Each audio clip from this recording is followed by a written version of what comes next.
When I was a child, my brother would tell me a bedtime story about the man who murdered our father and watched as his blood poured onto the floor.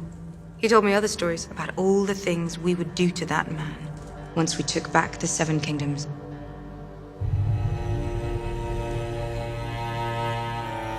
When Jaime shows up to Winterfell, it's very difficult for almost anybody to know how to feel about it. On the one hand, Dany looks at him as this is the person who murdered her father, and even if she has come to terms with who her father was and what her father really was, it probably doesn't entirely erase the sting of her father's murderer showing up on her doorstep. Your sister pledged to send her army north. I don't see an army.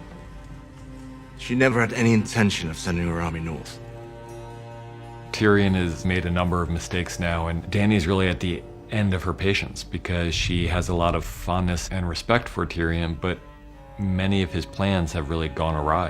And now Jaime Lannister's here, but not with the Lannister army. Your Grace, I know my brother. Like you knew your sister. Tyrion can't really fight back because he knows she's right. I mean, he really did make a grievous mistake. If Tyrion has a flaw, he's a very clever man, but sometimes clever people overestimate their own cleverness. You don't know me well, Your Grace, but I know Sir Jaime. He is a man of honor. For Brienne, I think she's in love with someone who doesn't realize that she is because that kind of experience hasn't been a part of her life. She's feeling things that she can't really process because she never grew up in a world where those things were an option. She's so used to Jaime taunting her and being the kind of nasty Jaime Lannister of old that she's just suspicious at first that he's playing her and that he's gonna reveal his true intent.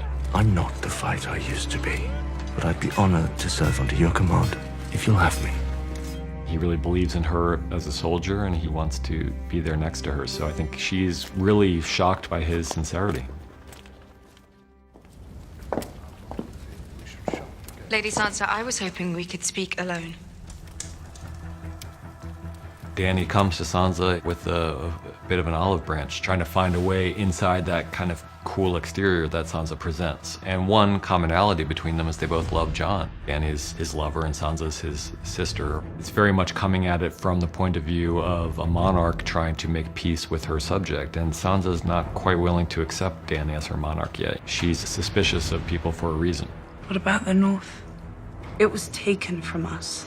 And we took it back. And we said we'd never bow to anyone else again. What about the North? She's had too many hard experiences not to be suspicious of people. And she sees Dany as possibly a tyrant, as someone who's has a lot of power and is seeking to get even more. They're coming. We can't beat them in a straight fight. So what can we do?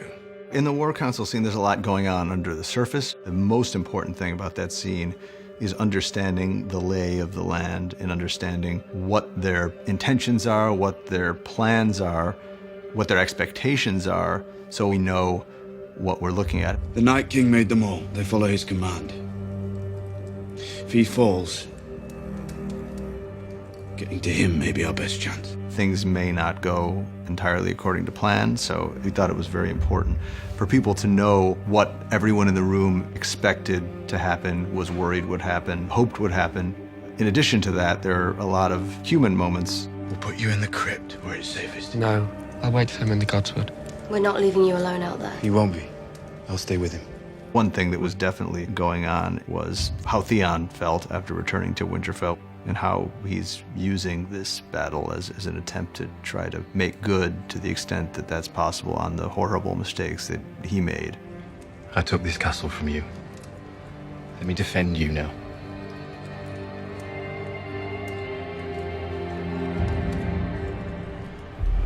You're not the knight?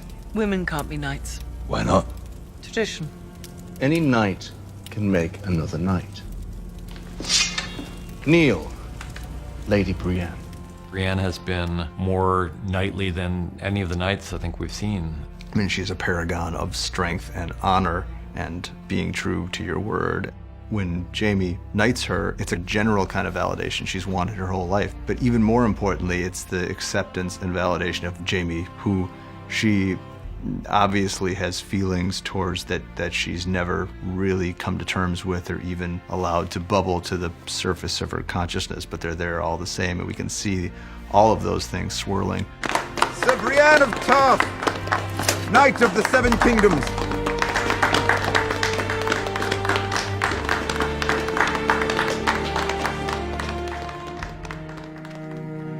For us, what was interesting about this episode was always that it's our last night together, and everyone, I think, would face the end in different ways. We're probably going to die soon. I ought to know what it's like before that happens. Some characters want to make love for the first time because they've never done it before. There are other characters who are getting drunk and singing songs, and then there are characters who are just trying to find some kind of human solace together, like Sansa and Theon. Everyone faces it in different ways, but they're all facing it, and that's why this episode was so important to us, because it's, you know, all these characters that we've been following for so long, and now they're all facing a common enemy. How about a song? One of you must know one. High in the halls of the kings who are gone, Jenny would dance with her ghost. Daniel's got a really lovely voice, and we knew we wanted a song in this episode. We've had a song in several of the seasons. We haven't had an original in a while, so this felt like the place for it, and Daniel felt like the singer. The ones who'd been gone for so very long, she couldn't remember their names. They spun her around on the damp old stones, spun away all her sorrow and pain. The song, I believe, is in George's books, at least the first verse is in the books, and then we added some lyrics and Ramin came up with the music for it. Wanted to leave, never wanted to leave, never wanted to leave.